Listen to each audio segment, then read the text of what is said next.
You ever just sit there and think to yourself, man, I want to suffer today? I know I have because I was dumb enough to attempt the infamous Dark Souls 3 Platinum, which needless to say is not for the faint of heart. Okay. Oh my fucking dude. Okay, wow, okay. Not because of its challenging gameplay like you would assume, but rather because of its myriad of collectibles that are worse than sitting through a modern day Marvel movie. Thankfully though, like a Swiftie with Taylor Swift, I too have an unhealthy obsession. But with Dark Souls 3, not Taylor Swift. Although I might or might not have gone to one of her concerts. So come along with me, Ryan Kelly, as I spend 3 real days of my life grinding offline Covenant items because I have no friends apparently. This is my Dark Souls 3 Platinum experience. Yes, I actually went to a Taylor Swift concert with my girlfriend. And let's just say that it was certainly an experience that I'll never forget.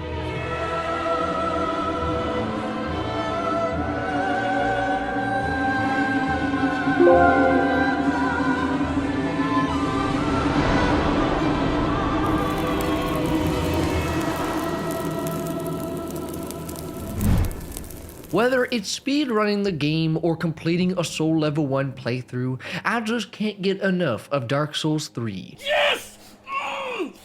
You. Oh my god, yes. Despite my obsession with this game, I've never gone for its platinum, and that's really only for one reason. While I don't mind collecting gestures, spells, pyromancy, miracles, or even the rings, I do mind being forced to collect the infamous Covenant items. But I'm getting ahead of myself. Let's take a step back to the beginning of the Dark Souls 3 Platinum, with the standard story trophies you get by just playing the game. And it all begins when we, the unkindled gamer, are summoned as a last-ditch effort to link the first flame. Before we can head off to link the first flame, we of course gotta make ourselves a character. My plan for this build was to be as powerful as possible so that we can get the platinum faster. And the best way to do that, in my opinion, is to go for the Unga Bunga strength build, but with a little twist that I'll explain later. So I made my breathtakingly beautiful character and set off on my adventure. Awoken from my little dirt nap, my first target was Udex Gundyr, the basic bitch of the game who gets slapped around more than my expectations of actually getting Silk Song.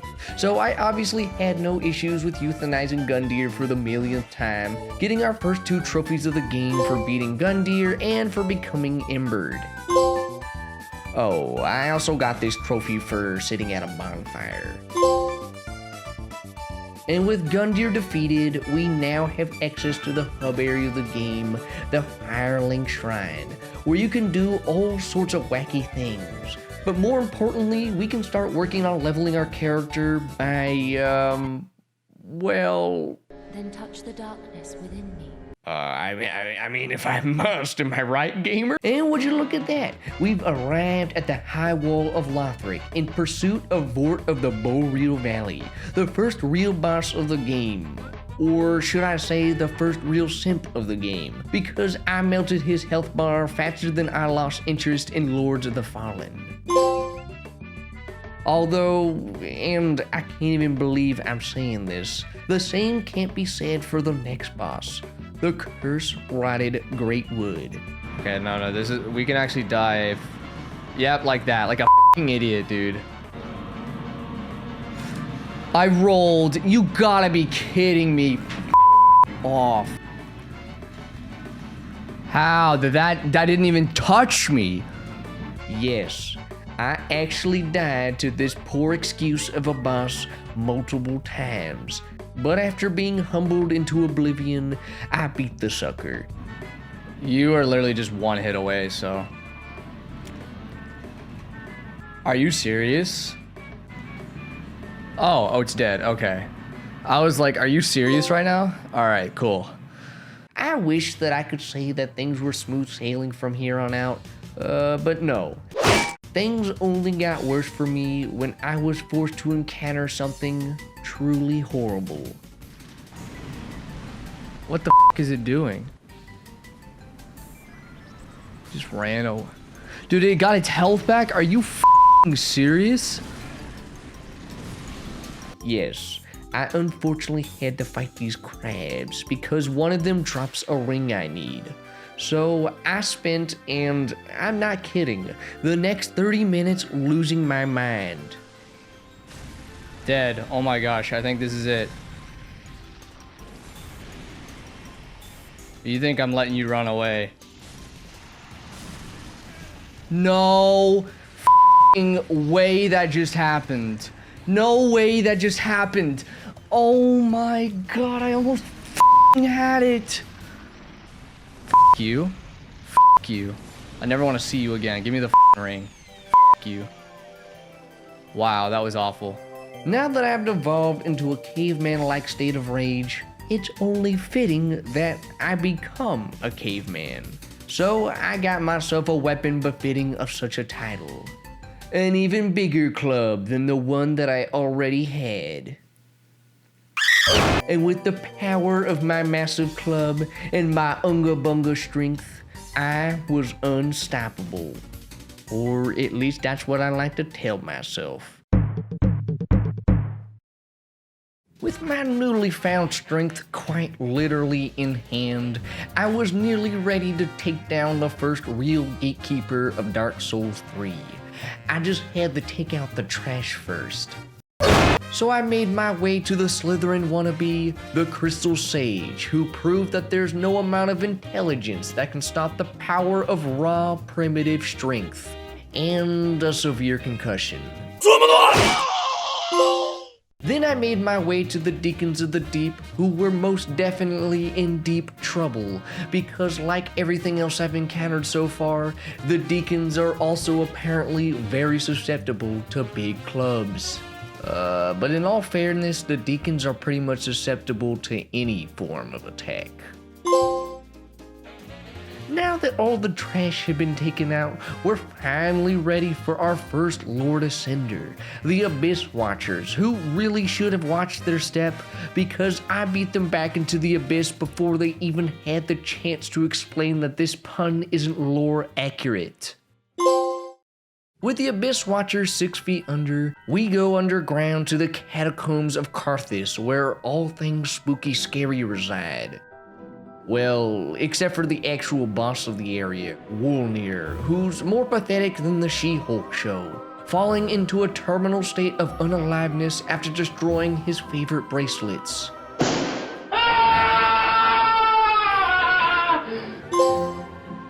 But we're not quite done underground yet. I've gotta go even deeper into the pits of hell to face the old Demon King, who was weaker than Glass Joe, barely dealing any damage throughout the fight. And I haven't even begun my Covenant grinding yet. Even his Hail Mary wasn't enough to stop me. And that's first try old Demon King. I forgot he did that. I just kind of tanked it. Wow. That was hard. Having successfully escaped the catacombs, for now, we surface to the breathtakingly gorgeous Irithyll, where some wacky things ensue. Oh, I love the Unga Bunga caveman build. Come here. Oh, oh, I got jump scared. I did not mean to aggro your friend. Damn, I'm getting played here. I got played. I did not know there were 3. That's on me. How did that hit me? I ask you, how did that hit me? I was behind. Oh my god. What the f is this enemy, man? Oh shit, wait, why is there, what did I get hit by? Is there 2 of them? Where? Where? Oh my god, there's a guy up there? Okay, that's just cheating. That was cheating.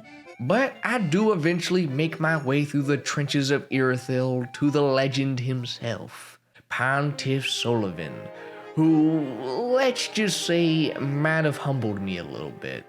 All right, let's see if we can be gods. Nope. Damn, dude. No, it's early. It's early. That's what it is. How is that not it? I don't understand how I'm not getting that. No parry this time. This time we're actually gonna try. We're actually gonna just like lock in and try. Yeah, GG. All right, literally first try after I said I was done f***ing around, I got it. Yeah, all right, I just really wanted the parry. Once I actually was like, okay, I gotta actually be serious, I beat him first try, so yeah, suck my Pontiff. We're at the point in the game where I have some options. I can either slither my way through the infamously horrible Irithyll dungeons to make my way to Yorm the Giant, or go down a pretty straightforward path through Nostalgia Lane to Aldridge. I'll let you guess which path I chose to go down first. Yep. There's nothing I love more than having to explore every nook and cranny of the Irithyll dungeons to find all the necessary items I need for the platinum. I especially love it whenever the items I pick up yell at me like I didn't do the dishes. And who could forget these lovely little guys who deplete my will to live. But exploring this area does give us something that'll be extremely important later on, being the covetous gold serpent ring that when equipped increases atom discovery. Oh, and I guess this guy is here too. It's probably a good idea to free him while we're here because I hear he plays a pretty big role in the next... Oh. Well, I guess he wasn't that useful after all. Okay, I'll go ahead and give Yorm a few whacks with the good old lore stick real quick. And that's another Lord Ascender in the books. Now it's time to head down memory lane through Analondo. And look, they even got the epic sniper guys from the first game. Thankfully though, they're not as bad in this game. Okay, that should not even have hit me. Do not. Okay. Got hit by something I couldn't even see. That's fair. Love that for myself. And before I knew it, I had made it to Aldridge, who I guess was a little hangry since he hadn't had his breakfast yet. So I served him a knuckle sandwich with a Santa Club. With 3 out of the 4 Lords Ascenders now defeated, we forcibly get summoned to the next boss who kinda likes to dance. Although, this might be a little bit of an issue for me, since, well, I don't know how to dance. You think you're locking me in with the dancer, but you're locking the dancer in with me, buddy. That's what's happening here. I don't know if this kills me. Does this kill him? Yeah. Okay, no, we could do that. That was dumb on my part. Oh, dude. The f***ing wall. That should have been it. Okay, we're doing that again. Come on, Ryan. What the f*** am I doing here? Stop throwing. I'm throwing for content. We're doing that again. Throwing for content. There we go. Alright, it took 5 tries. I think that was 5 tries. Not my best, but I'll take it. I can't believe how fast we're breezing through this game. It'd be a real shame if something were to impede my progress for 3 days. I wonder what could possibly do that. Oh, I don't know. Maybe the Covenant items that Throughout the game, I've been diligently collecting all the important items I need, like spells, miracles, rings, and so on. But I had been putting off grinding for the Covenant items since I knew it was gonna be a massive undertaking. However, I did make sure to find all the Covenants because there are trophies tied to joining each one. So thanks to this beautiful Platinum guide made by Platinum Chasers, I was able to join all the Covenants with ease.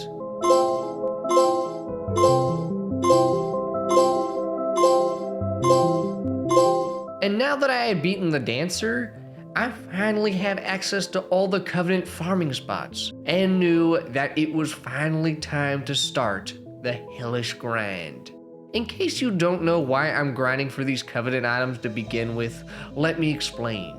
In order to be able to collect all the key items for the platinum, you're required to devote yourself to 6 out of the 8 covenants in order to receive exclusive spells, miracles, incantations, and rings. While there are some covenants that only require you to collect 10 covenant items, most of them require you to collect 30 in order to receive all the exclusive IRL loot. Now, if you're not brain dead like I am, you can get most of these Covenant items online by invading and killing a friend over and over again. But remember, I don't have any friends who are trophy addicts like I am. So I had to resort to grinding every Covenant item offline by killing the same set of enemies over and over again until I got all the Covenant items I needed from them. Now, I'm not going to go into details about every single Covenant grind I did, because this video would never end if I did. So for time's sake, I'm just going to show you my reaction to getting the final Covenant item I needed. Oh my god. It's over. How many hours did that take? I had 13 hours when I started doing these grinds, by the way. You guys want to see it? You want to see the grind? Here, check this out. Look at that. It's not even over yet. Not even over yet. Check that out. Still not over yet. Check this out. Yep. Got even more goodies here. Yep. Got even more. It's still not over yet. Okay, now it's over. Finally free from the mind-numbing Covenant item grind, I make my way to the consumed gardens to the makeshift Kaido, Osiris, who became consumed in this corner for the entire fight. Despite him literally being stuck worse than a star in a washing machine, I couldn't for the life of me land a single hit on him. But after a few good whacks, I did eventually free him from his corner. With Osiris banished to the Shadow Realm, I go deeper into the optional content rabbit hole to find a jester that we'll definitely never use, and a hidden pathway to the untended graves, which gives us a trophy for finding. But that's not the only thing we'll find in the untended graves. There's also a certain basic bitch who seems to be holding a little bit of a grudge from our previous match, now bequeathing unto himself the title Champion. Champion of what? I'm not so sure, since I deleted him faster than my search history. Having reached a dead end, it's finally time to ascend to the top of Lothric Castle to take on the final Lord of Cinder. But before we can do that, there's someone, or rather something, that blocks our way. Something that I'm itching to slay. Alright, let's see how much damage we do now. Yeah, that shield actually would be very great for this fight right now. That killed me? Oh no. Okay, I'm not having this. No, I'm not having this. Oh.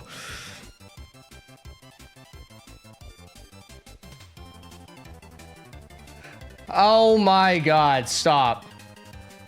You're being ridiculous right now. You are being ridiculous. Don't make me use the fountain. You're being ridiculous. There. You were being ridiculous for a second.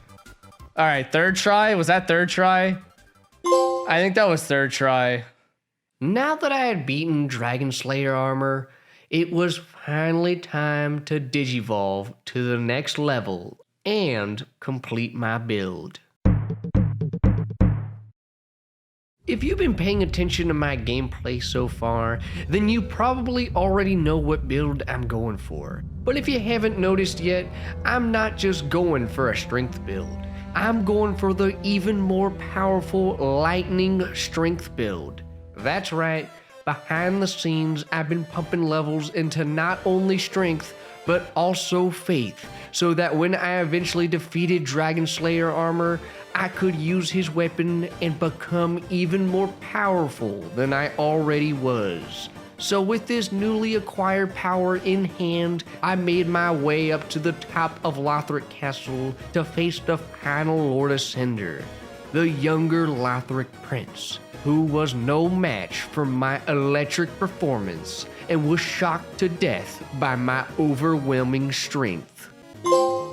And before I knew it, all of the Lords Ascender were assembled like the 5 pieces of Exodia, giving me access to the final boss of Dark Souls 3.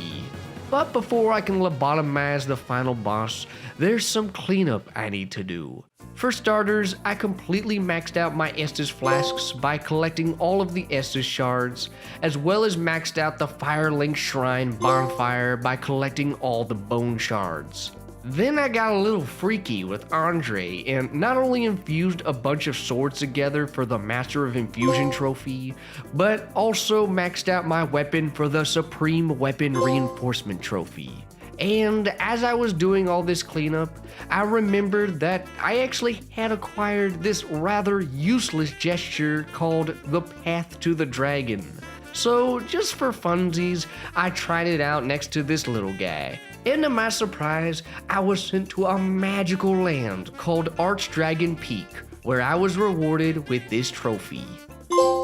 Shortly afterwards, I discovered the Ancient Wyvern, who tricks you into thinking that you're in a boss fight, when in actuality, it's really just a running simulator to see if you have the patience to run your way through hordes of annoying enemies to the top of the arena to land one singular plunge attack to unalive the Ancient Wyvern. Fortunately, I passed the endurance test with flying colors and took out the trash.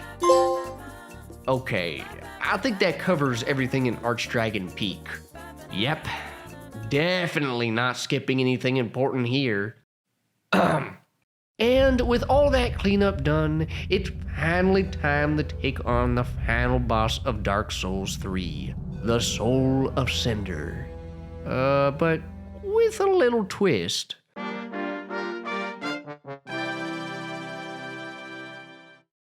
As you're probably aware, Soulsborne games typically have several different endings you can unlock depending on what choices you make in the game.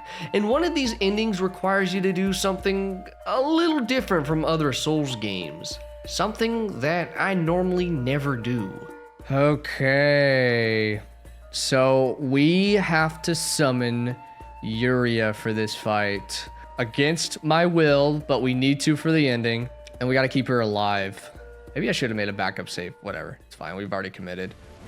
Okay, check this out. Slam dunk. Oh my god, that did so much fucking damage. Alright. Step the away. Let him do his thing. Okay. You can grab me. It's fine. You're not going to kill me with this. Maybe. Yeah, okay. No, you did piss to me. Alright. Okay, could you leave me alone, maybe? Oh, I died. Oh, you're done. I'm gonna kill you for style. There we go. All right, second try. And we kept Yuria alive. Nice. And with the Soul Ascender defeated and all the groundwork laid out for the most tedious ending in the game, I stole the power of the First Flame and became the ultimate Breaking Benjamin fanboy. I then loaded up a backup save and instead summoned the Firekeeper to let the First Flame die out for another secret ending. I then did an 80% speedrun through New Game Plus and fought the Soul Ascender again to unlock the final ending by just simply linking the First Flame. Now that we've successfully beaten Dark Souls 3 and unlocked every ending, one of the last things we need to do now is to get all the remaining spells, miracles, pyromancies, and gestures, which I was able to do during my New Game Plus run.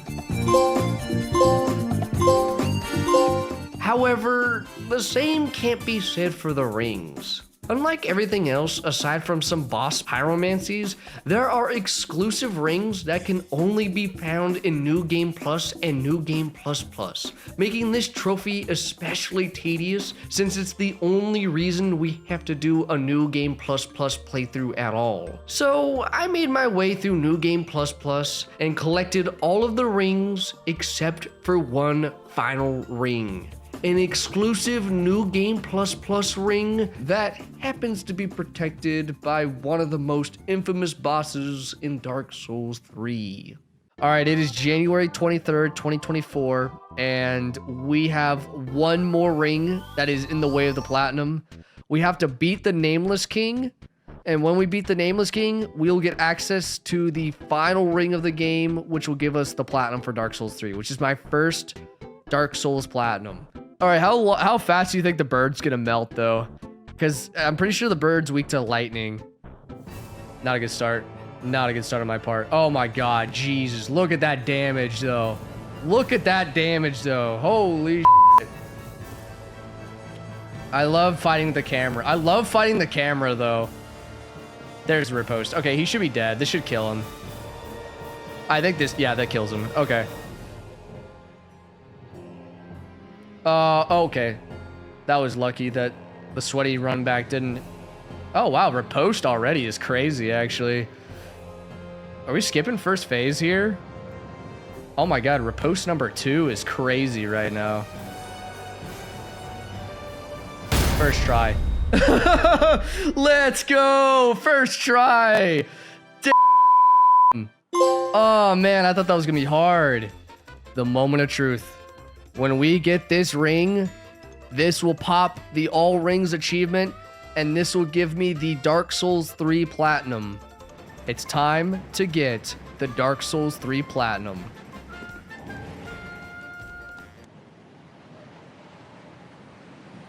Do not do this to me, game. I literally checked all the rings. Game. Skull ring. Oh. I missed a ring. Oh, I didn't check the bottom ones because I just assumed I was only missing reversal. I'm missing Calamity Ring. There we go. Master of Rings. And the Dark Souls Platinum. That is so typical Ginger Giant antics to fucking mess up. So yeah, that was epic. Love that for myself.